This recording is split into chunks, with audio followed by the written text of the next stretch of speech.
This channel does not promote any violent, harmful, or illegal activities. All content provided by this channel is meant for an educational purpose only. এবার একটুখানি তৃণমূল নেতা দাদাগিরির ছবি আপনাদেরকে দেখাই। মেদিনীপুর পুরসভার chairman তার ভাইপো রাজা খান খেলা দিবসের আগে মাঠের ভেতর ঢুকে কিভাবে রেফারিকে লাথি মারছে সেই ভিডিও এবার দেখুন। এবং গোল তার পছন্দ হয়নি, সেই কারণেই তার এই রাগ, যে কারণে এই দাদাগিরি। গোল নিয়ে গোলমাল, মাঠে ঢুকে রেফারিকে লাথি। তৃণমূলের মেদিনীপুর পুরসভার চেয়ারম্যানের ভাইপো রাজা খানের সেই ছবি আপনারা দেখছেন। শুভেন্দু অধিকারী রাজ্যের বিরোধী দলনেতা, তিনি এই ভিডিও পোস্ট করেছেন, তারপরেই তর্ক বিতর্ক শুরু হয়ে গিয়েছে। আমার সঙ্গে রয়েছেন সহকর্মী দেবব্রত। দেবব্রত, যাকে লাথি মারা হয়েছে তার কোনো প্রতিক্রিয়া পাওয়া গেছে এবং মাঠে যারা অন্যান্যরা উপস্থিত রয়েছেন তারা কিন্তু বাধা দিতে আসছেন, কিন্তু এই রাজা খান কোন কেউ কেটা যে এভাবে ঢুকে মাঠে ঢুকে রেফারিকে লাথি মারতে পারে সবার সামনে? দেখো, ঠিক প্রশ্নটা কিন্তু ঠিক এই জায়গাতে যে রাজা খান কি এমন কেউ কেটা যেতে একদম প্রকাশ্যে খেলার মাঝখানে ঢুকে গিয়ে রেফারিকে লাথি মারছেন। যারা বাধা দিতে গেছিলেন তারাও আক্রান্ত হয়েছেন, তারাও ইতিমধ্যে কিন্তু থানায় অভিযোগ দায়ের করেছেন এবং জেলা পুলিশ সূত্রে যেটা জানতে পারা যাচ্ছে নির্দিষ্ট অভিযোগের ভিত্তিতে কিন্তু ইতিমধ্যে রাজা খানকে গ্রেপ্তার করা হয়েছে। তো এই প্রশ্নটা একটা জায়গাতেই যে যেটা জানতে পারা যাচ্ছে যে শুধুমাত্র একটা যে গোল তার মন মতো হয়নি, পছন্দ হয়নি, তাই তাকে কিন্তু এ ধরনের হুমকির মুখে পড়তে হয়। এবং যিনি রেফারি, যিনি আদিবাসী সমাজ থেকে বিলংস করেন, তিনি একজন প্রাইমারি স্কুলের শিক্ষকও বটে, তিনি কিন্তু পরিষ্কার বলছেন যে যদি কালকে ওই ক্লাব যদি হেরে যেত তাহলে তিনি হয়তো আজকে বাড়ি ফিরতে পারতেন না, ঠিক এই অভিযোগ করছেন। এবং পাশাপাশি তিনি কিন্তু পরিষ্কার জানিয়েছেন তিনি এর বিচার চান, তিনি শাস্তি চান। ইতিমধ্যে যদিও পুলিশ রাজা খানকে অ্যারেস্ট করেছে এবং রাজা খানকে যখন থানা থেকে কোর্টের উদ্দেশ্যে নিয়ে যাওয়া হয় তখন কিন্তু আমরা তার সাথে কথা বলার চেষ্টা করেছিলাম। এই বিষয়টাই আমি দর্শকদের সামনে জানাবো, তবে সবার প্রথমে একটা কথা বলে রাখি যে এই রেফারি তিনি আদিবাসী সমাজের, তিনি শিক্ষক সেটা অবশ্যই, কিন্তু সবার প্রথমে তিনি একজন মানুষ, তিনি তার দায়িত্ব সেখানে পালন করছিলেন। কিন্তু রাজা খান তার নিজের গোল পছন্দ হয়নি বলে রেফারিকে মাঠে ঢুকে এভাবে সবার সামনে লাথি মারবেন, স্বাভাবিকভাবে সমালোচনা শুরু হয়েছে। ওই রেফারির সঙ্গে আমরা কথাও বলেছিলাম, তিনি কি বলছেন একবার শোনা যাক।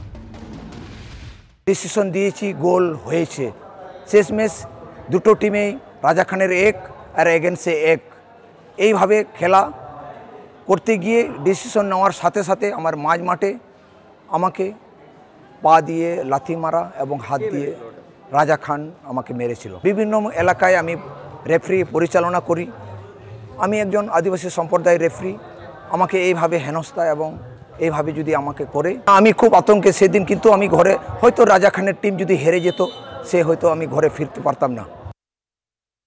সেই খেলা পরিচালনার মাঠের মধ্যে ঢুকে রাজা খানের মতো ছেলে যে ওই প্রদীপ সঙ্গের সঙ্গে দীর্ঘদিন ধরে সংগঠনের পদে আছে, সে তার কখনোই উচিত হয়নি খেলার মাঠে রেফারির বিরুদ্ধে এইভাবে ক্ষোভ প্রকাশ করা।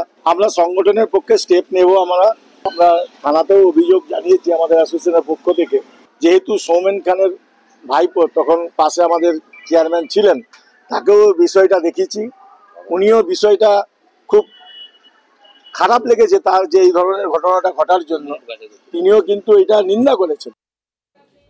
আর এক্স হ্যান্ডেলে এই ভিডিওটাই পোস্ট করেছেন রাজ্যের বিরোধী দলনেতা শুভেন্দু অধিকারী এবং পোস্ট করে তিনি একটা কথা লিখেছেন, এটাই তৃণমূলের সংস্কৃতি। এভাবেই কটাক্ষ করেছেন তিনি রাজ্যের শাসক দলকে। তবে TV9 বাংলায় যখন এই খবর দেখানো হয় তারপরেই কিন্তু এই রাজা খানকে গ্রেপ্তার করা হয়েছে। আপনাদেরকে সেই খবরের আপডেট দিয়ে দিই, রাজা খানকে গ্রেপ্তার করা হয়েছে।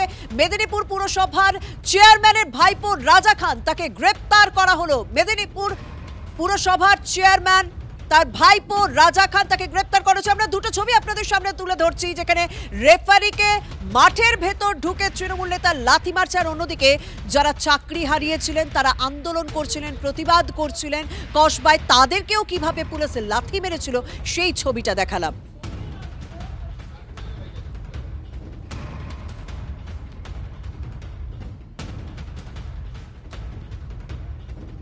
কিছু বলবে? খেলার মধ্যে হয়ে গেছে আর কি, আপনি কি এর জন্য অনুতপ্ত হয়েছে? ভুল হয়ে গেছে।